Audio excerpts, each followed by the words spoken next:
Joignez-vous à la discussion. Appelez ou textez le 187 Cube Radio 1877-827-2346. On voyait que les Américains devaient marcher sur leur fierté et leurs principes. Une liberté de penser. Mais il le fait d'une façon particulièrement grossière et maladroite. Une force internationale. Et même, on va plus loin. Luc La Liberté. Alors, Luc, c'est passé quoi là, avec la date de tombée du dimanche soir pour le Hamas, là? Ah, le Hamas, je pense. On avait dit la semaine dernière, si les Palestiniens en ont assez du Hamas, à tout le moins ils souhaitent que le Hamas plie. Il y avait beaucoup de pression du côté israélien aussi parce que le gouvernement de M. Netanyahou est pas particulièrement populaire ces jours-ci. Mais en ce qui concerne le fameux deadline, ou cet ultimatum qu'on avait donné, le Hamas s'est acheté du temps.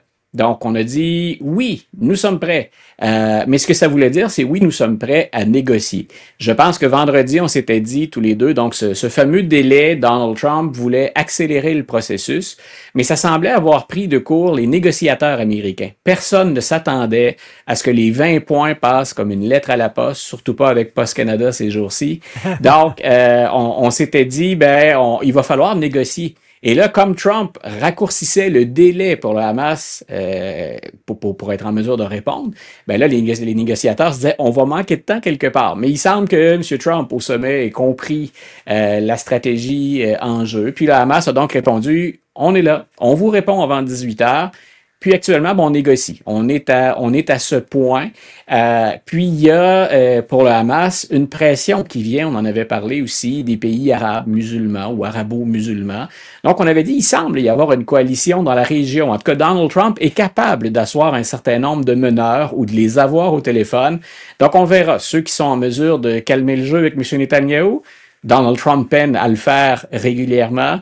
De l'autre côté, est-ce qu'on est capable de faire entendre raison au Hamas ou de leur dire, écoutez, on vous offre une sortie honorable dans les circonstances, puis le terme honorable mériterait une nouvelle définition, mais on vous offre une sortie de crise, là, où vous perdez pas tout, prenez-la, c'est le temps. Donc, on verra.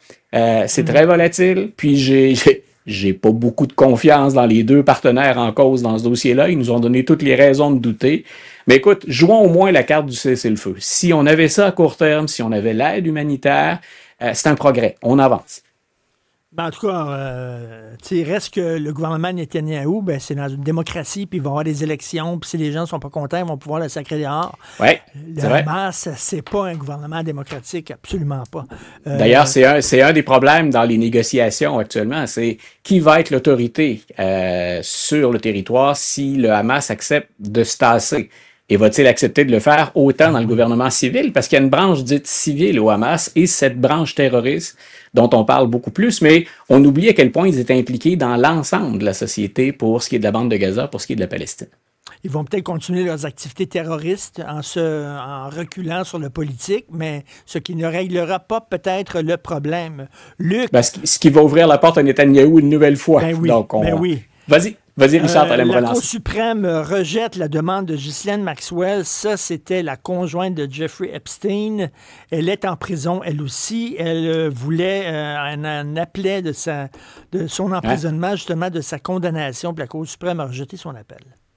Oui, on trouvait que l'argumentaire était insuffisant. Puis écoute, on en parle, il y a énormément de choses. On a un shutdown ou une fermeture de services gouvernementaux. On a la garde nationale, puis les tribunaux se prononcent là-dessus.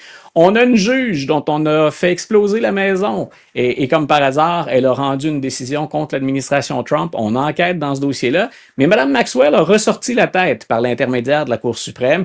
Donc, ce qu'elle disait, elle, c'est quand on a poursuivi, quand le gouvernement américain a poursuivi Jeffrey Epstein, on avait dit, on s'engage à ne pas poursuivre les collaborateurs d'Epstein. Et on en avait nommé 4. Donc, Mme Maxwell est allée devant la Cour suprême, puis elle a dit, en vertu de cette entente-là, moi, on devrait me sortir de là. Donc, elle qui a déjà obtenu, on a upgradé sa prison, ou on a amélioré un peu son confort dans ce qu'on appelle un club Fed aux États-Unis.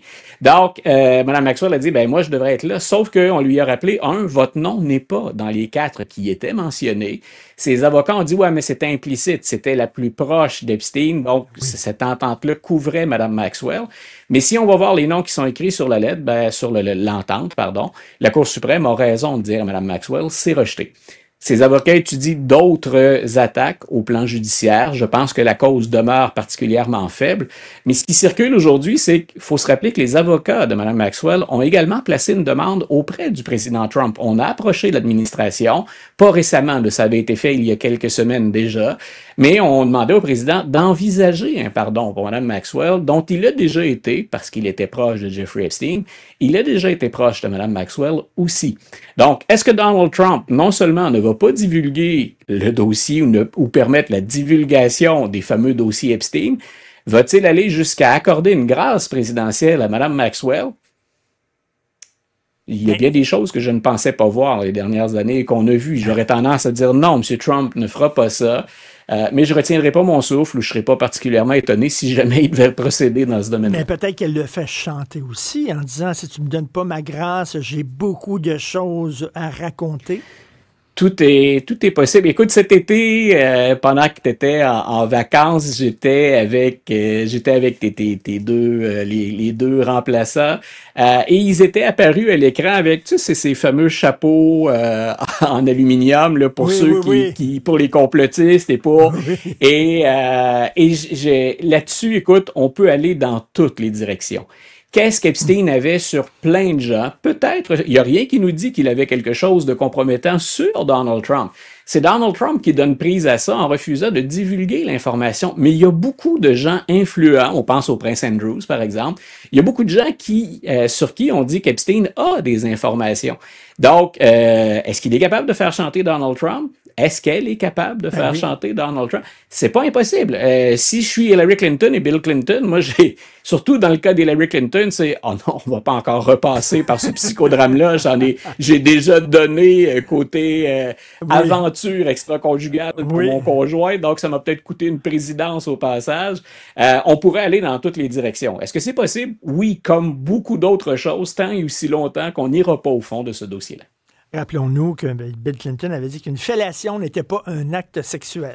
Eh bien, coudonc. Je reviendrai d'ailleurs quand on aura le temps sur des particularités physiques de M. Clinton. On avait réussi à l'incriminer parce qu'il semble que l'appareil reproducteur présidentiel n'était pas comme les autres.